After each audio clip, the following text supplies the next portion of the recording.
Lah wa sallallahu ala sayyidina Muhammad wa ala alihi wa sahbihi ajma'in, amma ba'du.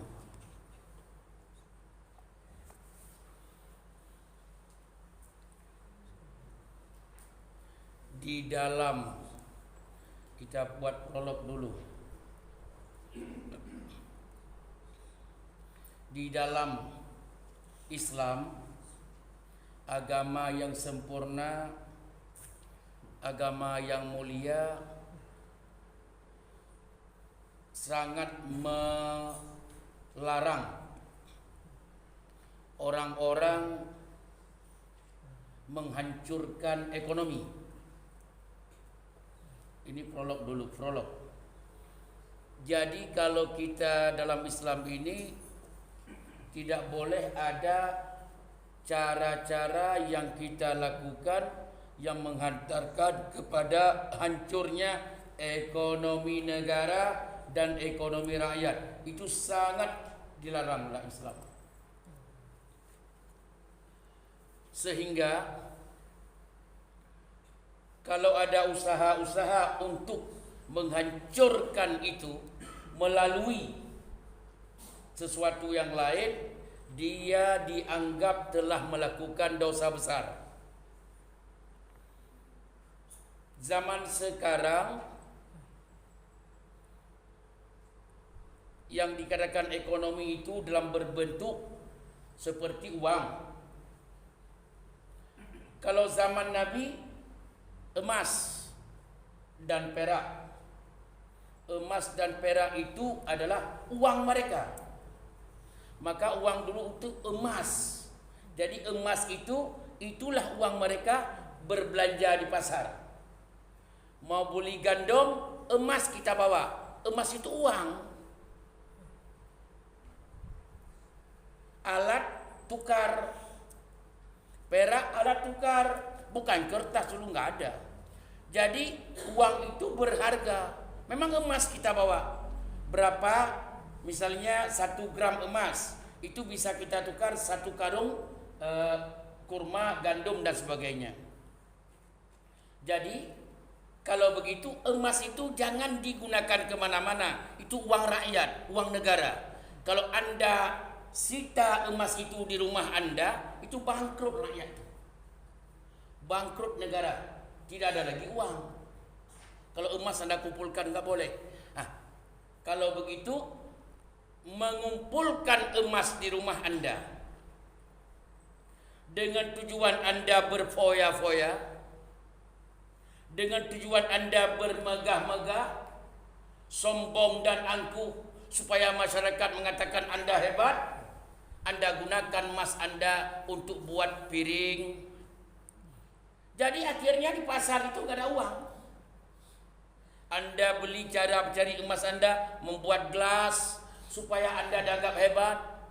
Rumah Anda cat dengan emas. Jawabannya ini menghancurkan ekonomi rakyat. Ini sangat dilarang, malah dosa besar. Lihat sabda Rasulullah sallallahu alaihi wasallam yang diriwayatkan oleh Imam Bukhari dan Imam Muslim. La talbisu al-harir walad dibaj. Itu pertama, itu masih pendahuluan. Tidak boleh kamu memakai baju sutra walad dibaj atau sutra tebal tempat duduk seperti karpet sajadah. Tapi sutra. Orang-orang raja-raja, orang-orang sombong, orang-orang kaya dulu itu bermegah-megah di situ. Itu enggak boleh. Yang kedua, ini yang poinnya. Wala tashrabu fi aniyatiz zahabi wal fiddah. Tidak boleh minum dalam bejana emas dan bejana perak. Anda buat basko atau sebuah alat tempat minum, Anda minum, itu buat benda itu terbuat dari emas atau dari perak. Anda berbangga minum dari gelas emas, gayung perak, jawabannya ini adalah dianggap dosa besar. Kenapa? Pertama, akan menghancurkan ekonomi rakyat. Karena emas itu beredar dalam masyarakat alat tukar. Tapi Anda kumpulkan ke rumah Anda buat bejana. Anda kumpulkan ke rumah Anda buat piring. Anda kumpulkan ke rumah Anda buat sesuatu yang membuat masyarakat hilang uang di peredaran. Ini adalah dosa besar. Makanya dikutuk oleh Allah. Coba lihat di sini, wala ta'kulu fi sihafiha. Tidak boleh makan dalam piring yang terbuat dari emas dan perak. Kenapa? Kalau ini tidak dilarang oleh agama, orang mengejar, memperlihatkan kehebatannya, kekayaannya, kesombongannya, keangkuhannya, dia tidak tahu mengganggu ekonomi rakyat. Ya, contoh untuk sekarang, tapi tidak dilakukan. Contoh, kita ambil uang di bank, kita orang kaya, ambil 5 triliun uang di bank, kita tempelkan di dinding rumah kita. Tuh, itu kan membuat itu tersita uang itu semuanya. Ini membuat rakyat itu hancur ekonominya. Yang tidak hancur, uang tukar itu di Anda putar terus menukar barang lain, bertukar, itu akan mengembangkan ekonomi rakyat. Makanya kezaliman yang dosa besar adalah salah satu membuat rakyat miskin. Salah satunya melalui emas itu Anda jadikan sebagai alat minum, alat makan, untuk makan, sendok dan garpu dan sebagainya. Sehingga alat tukar di dalam pasar kurang, malah menghilang. Akhirnya rakyat tidak bisa berbelanja. Ini salah satu istilah untuk kemudian yang kedua di sini poinnya adalah fa innaha lahum fid dunya. Rasulullah fa innaha lahum fid dunya, yang makan dengan bijana emas, minum dengan gelas emas, itu orang-orang yang tidak beriman kepada Allah. Sedangkan kalian tunggu di akhirat nanti akan Allah berikan seperti itu. Di dunia orang Islam tidak boleh berfoya-foya, tidak boleh bermegah-megah dan sombong. Di akhirat kita ngambil keuntungan. Di akhirat nanti kita ngambil keuntungan. Ya, karena ini perjalanan sementara. Tidak boleh berfoya-foya. Di akhirat yang baru kita abadan abadi di sana. Sama seperti orang perempuan, laki-laki baru nikah. Hemat dulu. Enggak boleh ini, enggak boleh itu, hemat. Nanti setelah kita hidup, ekonomi kita sudah bagus, baru kita bisa menikmati. Begitu juga di dunia ini umat Islam, sabar dulu. Tidak boleh menggunakan emas dan perak, sehingga di akhirat adalah lahum fid dunya, untuk di dunia adalah untuk orang Islam, orang kafir di dunia, dan untuk kita walakum fil akhirah. Kemudian kita lihat di dalam hadis yang selanjutnya di bawah halaman 164, innalladzi ya'kulu aw yashrabu, orang-orang yang makan dan minum, fi ina'idz zahabi, di dalam bejana emas. Saya nggak tahu terjemah bejana itu. Bejana itu alat untuk minum, alat untuk makan. Ya, seperti gelas, piring. Innama yujarjir. Yujarjir itu menggelegar. Yujarjir fi batnihi nar jahannam. Di dalam perutnya itu bergelegar neraka jahannam. Padahal dia minum pakai gelas emas. Airnya masuk ke perutnya, kata Rasulullah, dalam perut orang yang minum pakai gelas emas, makan pakai piring emas dan perak, di dalam perutnya itu makanan dan minuman menggelegar. Yujarjir fi batnihi, dalam perutnya itu nara jahannam, neraka jahannam.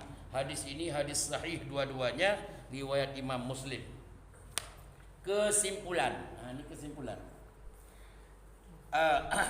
Laki-laki dan perempuan tidak boleh menggunakan bejana.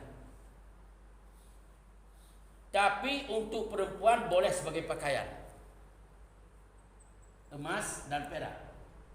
Perempuan boleh sebagai pakaian. Sutra juga begitu. Perempuan boleh sebagai pakaian. Tapi kalau sudah menghantarkan kepada perempuan beli sutra karpet itu nggak boleh lagi. Bukan lagi pakaian dia. Emas juga begitu. Perempuan boleh pakai sekedar itu. Tapi kalau sudah mempersiapkan emas dan perak dibuat untuk apa tadi? Piring atau gelas atau sendok dan sebagainya, itu sudah dilarang secara umum, tidak ada kecuali meskipun dia perempuan. Ya. Bapak dan Ibu, poin yang paling tinggi kita ambil bahwa emas pada zaman Rasulullah itu adalah sebagai alat tukar uang. Kalau kita sudah menggunakan bukan sebagai alat tukar, sudah monopoli ihtikar, monopoli di rumah, itu tersita habis uang di peredaran kan. Kalau makanya coba lihat dulu tahun 98 krisis ekonomi kan, karena katanya ditarik uang sebanyaknya itu kosong dalam peredaran, itu menghancur ekonomi. Makanya di sini saya lihat ini didapatkan seperti ini dalam hukum-hukum fikih yang baru kontemporer. Itu ada komentar-komentar ulama yang berkompeten. Sebab haramnya membuat bejana dari emas dan perak. Salah satunya membuat hancurnya ekonomi rakyat. Karena tokoh-tokoh orang-orang yang hebat mempersiapkan dirinya untuk kesombongan. Makanya Bapak dan Ibu, kalau kita di pasar itu kita beli dolar 1 triliun dolar, kita taruh di rumah itu, bangkrut rakyat negara dan roboh negara. Oleh karena demikian, menghancurkan rakyat melalui ekonomi dosa besar. Percaya. Satu. Yang kedua, usahakan rakyat itu didongkrak ekonominya. Itu termasuk berpahala besar. Makanya salah satunya zakat. Zakat itu Anda lihat ada orang yang mampu mengelola jualan bakso, tapi gak ada modal. Zakat Anda kasih sama dia, dikelola. Rakyat itu makmur ekonominya. Uang zakat pun boleh diberikan kepada untuk mengelola ekonomi orang. Anda lihat dia bisa mangkas, tukang pangkas rambut, cuma dia tidak bisa nyewa toko. Bisa nyewa toko, enggak bisa beli alatnya. Anda punya zakat 10 juta, kasih sama dia beli alat. Dia berbisnis itu, hidupkan dia dan keluarga anak-anaknya. Itu juga uang zakat diperbolehkan. Jawab serentak, jelas? Jelas. Cuma itu saja, karena saya harus cepat pulang mempersiapkan. Ya, terima kasih. Subhanakallahumma wa bihamdika, asyhadu an la ilaha illa anta, astaghfiruka wa atubu ilaik. Wassalamualaikum warahmatullahi wabarakatuh.